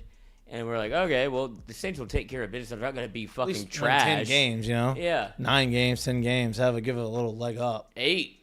Well, 8 was the number for them individually, over under. And then 7 was the number for, and it's like, okay, this makes sense. It lines up the way it's supposed to.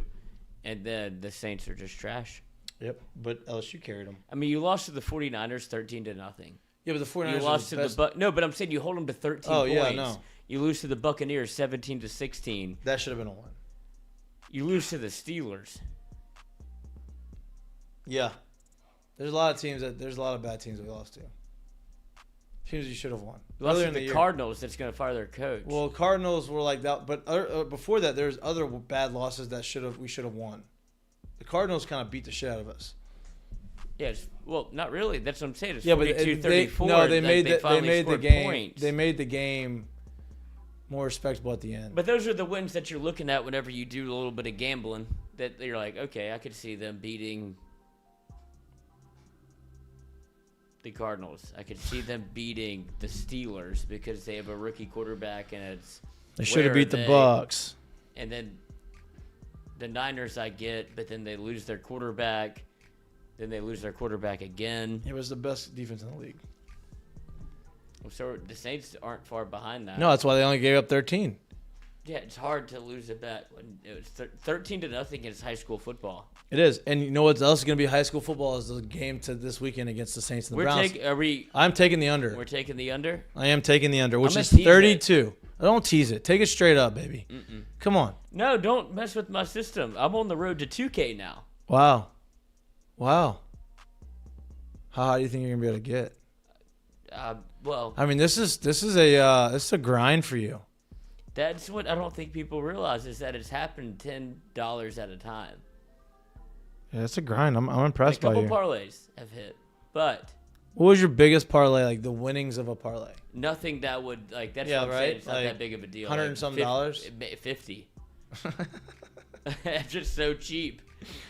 But it's going to be a high of 13 degrees, wind chill into the negative teens, and winds at 30 miles an hour with gusts up to 60 with possible 1 to 3 inches of snow. Do I have to claim this on my taxes? No, you're not. You don't have enough. Over 10,000. Oh, okay. Good to know. You're going to put me in a captive? You don't have enough. You don't have any businesses. I used to go to the casino. Never mind. I'm not going to say that. No, please. So, like, in intervals of 10, right? So, like, you used to go, and if somebody was on a heater and they're winning tens of thousands of dollars, like they were getting over 10, right? I was watching, and I would take the 9,000. He'd give me 9,000. I'd go and cash out, and I'd bring him back to 9,000, so he wasn't cashing out 10,000. Oh, this is what you call the.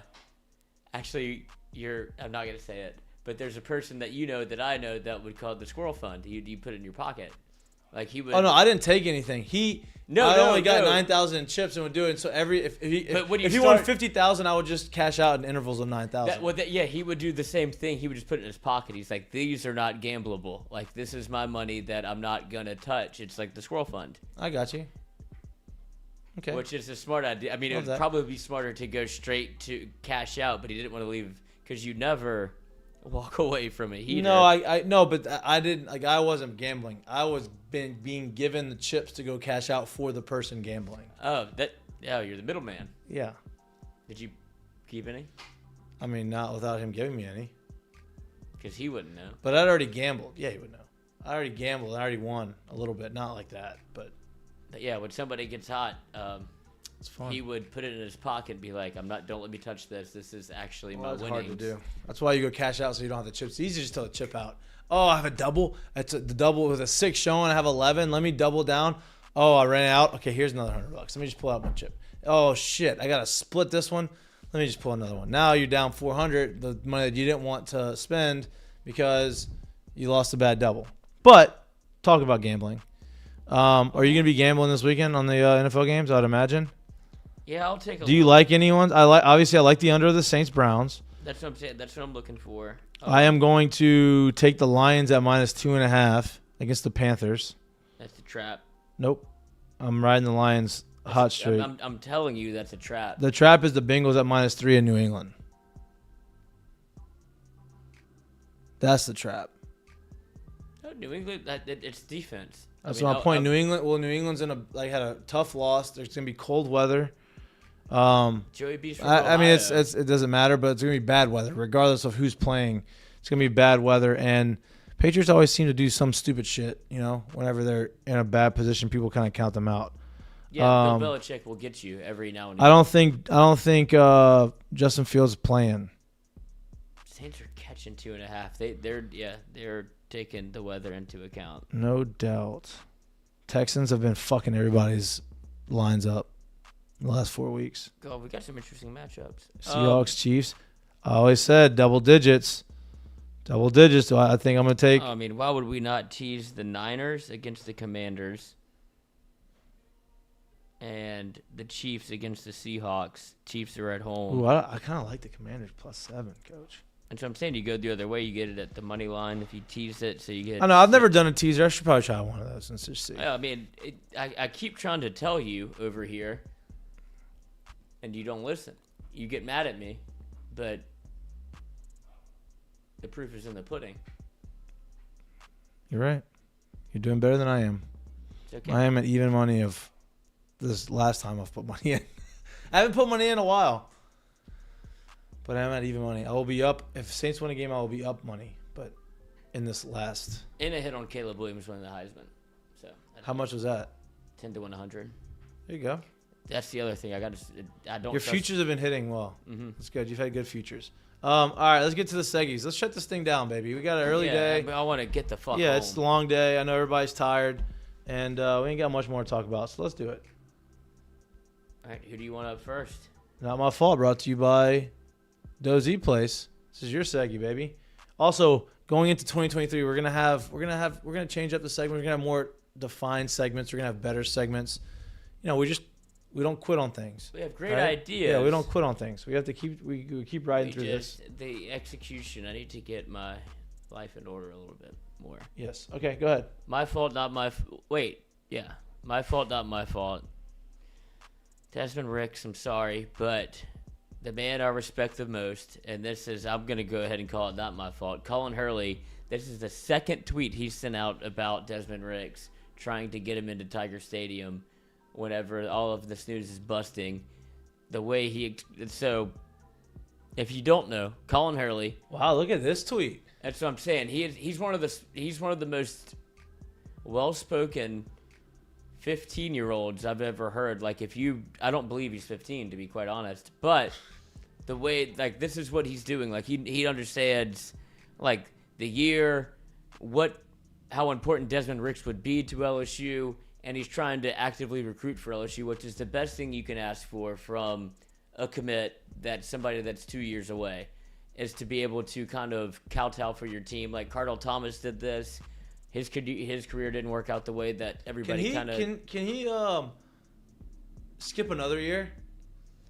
I don't know. I mean, he's definitely going to graduate early. He is. Well, he already moved up. He already moved up, and I would imagine he'd be a January enrollee. Yeah, and it makes sense for him to wait one more year so Walker Howard can get his do his thing. Right. It's a year and then he'll be the next one to move in. And obviously Ricky Collins committed today, or signed his letter of intent today. Excuse me. But it does feel like Colin Hurley might be the next up. We were watching a little bit of him during the break.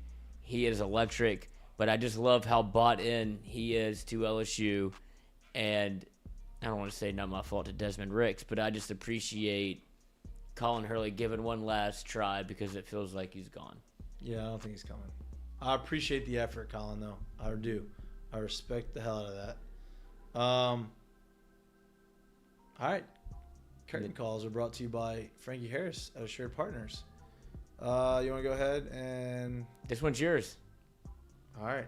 So my curtain call, it was brought to our attention through a tweet.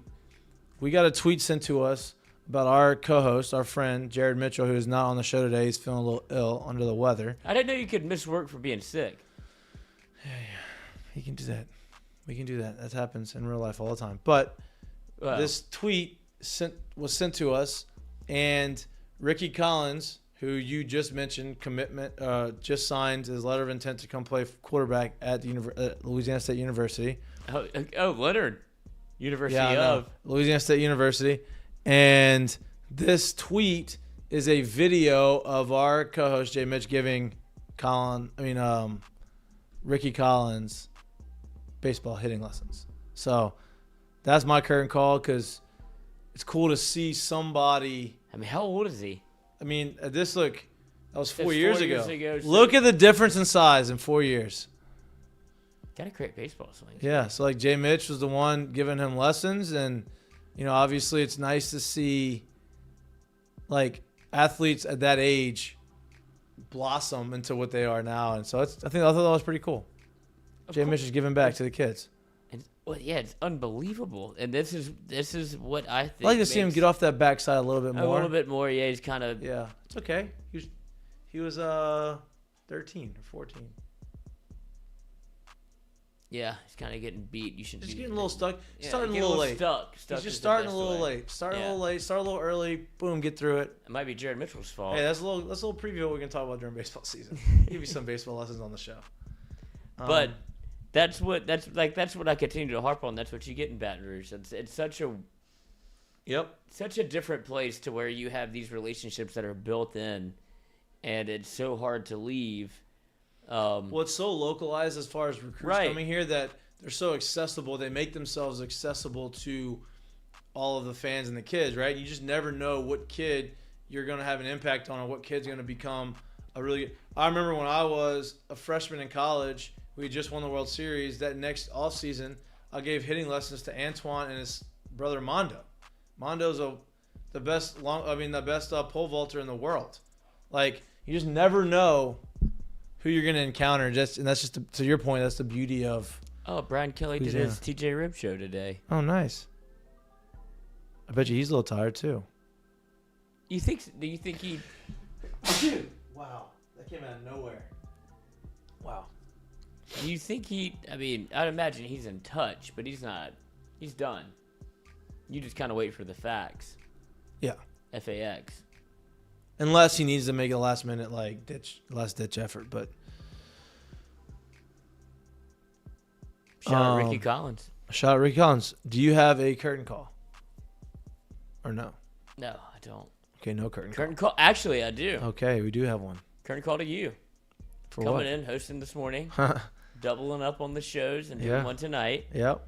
It's not easy. Like I said, it's a lot of content. I was proud of you for I feel like if the people that watch both, you were able to see kind of the difference in the two And this shows. one's not an indication on our show of like how our show normally is tonight, Yeah, because we I don't didn't know have Jared we're bailed. missing, a third of our regular squad, really a half of our regular squad when Jack's in. Why'd you give me the eyeballs like that? Kyle Parker just tweeted something of him when he was a child. Who? Kyle Parker committed to LSU, and it's just like I'll show it to you. Okay. But yeah, But- that's what I'm saying. We're trying to do obviously different content on different shows, so you acclimated well Thank you. to how the Colada Show format works. And I thought we did a good job. Like, it was a good show. Thank you. Very good show. Aside for that one guy that was upset. And I hopefully now finds an open lane down the. I mean, how old do you think he is? I don't know, but He's fucking running away from kids. I love that. We had a kid, Dante Cannon, when I was like 8. What a great damn. name. Yeah, huh? It was like, that's... What a great name. Yeah, he's gonna be special. What were we talking about before that? You acclimating to the Colada Show. Just the format change, because we want to do different content. Oh yeah, and we promoted Mik'd up on the show. Some people were asking about how to subscribe to our channel and what our channel was. Hopefully that we get more subscribers. And maybe there was something in the works. on Yeah, that there's end look, as there's well. listen. We went. This is we did this show. We've been doing the show for almost a year. Believe it or not, we had no idea what the hell we were doing.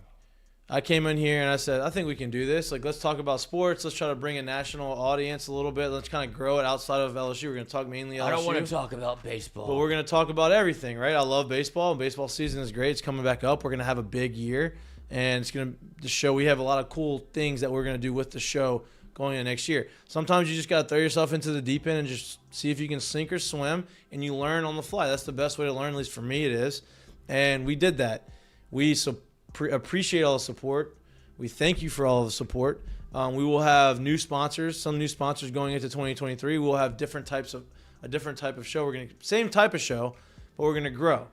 We're gonna grow as a show. We're gonna have different segments. We're gonna have better graphics. We're gonna have different things on the show. We just have a lot of things in the works, and I just want to say I appreciate everybody for sticking with us and growing our fan base, because this is not the final form. This is not the final form. This is just the beginning of what we have in store. So thank you. And flowers to you to be able to, not for somebody that's never done this before, like for people that don't, I mean, I could imagine that, they think I'm an idiot. I've been doing this for almost 10 years now. So like I kind of do understand what I'm doing, and I'm comfortable on the microphone.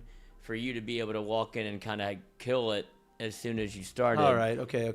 You don't have to like. No, I'm saying it's tough because I've been having to carry a lot of the shows without Jordy here, and I understand how difficult that can be whenever it's not really the role that you thought you were signing up for. So for you to be able to walk and be like, I can host, and then do it is impressive. I appreciate it. No, there's a lot I of can things. be mean if you want. No, I don't want you to be mean. There's a lot of things I can do better, that I will get better at, and I will continue to try to put out the best content. But like I said, I appreciate all the support. If you haven't liked and you haven't subscribed to our channel on YouTube, please do so. Share it with your friends. Listen, when you go home this weekend and you're with your family and y'all are all bundled up inside because it's cold as shit outside, and y'all are talking about what's going to happen for the bowl game, who's going to leave, what about signing day, all of these types of things, and you start spitting out all these facts and all these types of things that you heard on the show, go ahead and promote the show a little bit. We probably should have gotten more gear to send out for Christmas. We did not. We're going to start. That's a part of the growth going into next year. But we appreciate it. We love y'all. We hope that. I'm getting roasted in the chat for what? We what, are? I am? Sam? No, me for the gambling. If the Bucks win out, the division winner gets into the playoffs. That's how the NFL is structured, correct? If they win out, the NFC South division champion gets into the playoffs. I thought that the overall record mattered. Is what I thought. Like if a team is 6-12 or 6-11, I might be wrong. Here's my thing: if a team is 6-11, but all 6 wins are division, do they win the division? Yeah. Division. No, I don't think so. Okay. I mean, I don't want to do it on the show. I might be wrong. No, we'll check it after, but. I feel I'm not arguing. I just don't know. I mean, I don't know enough about it to like let you know. But I'm pretty sure that's how it goes.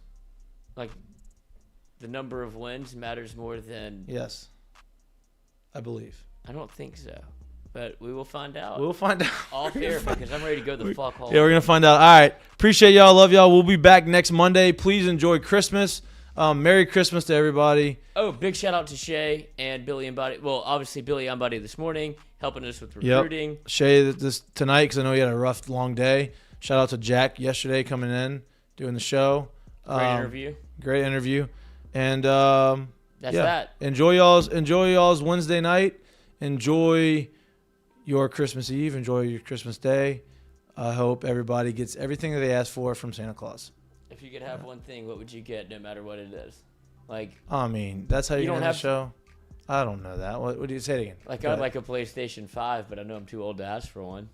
I would love a PS5, even though I probably would never use it. That's what I'm saying. I don't think I would use it, but it just feels like I want one.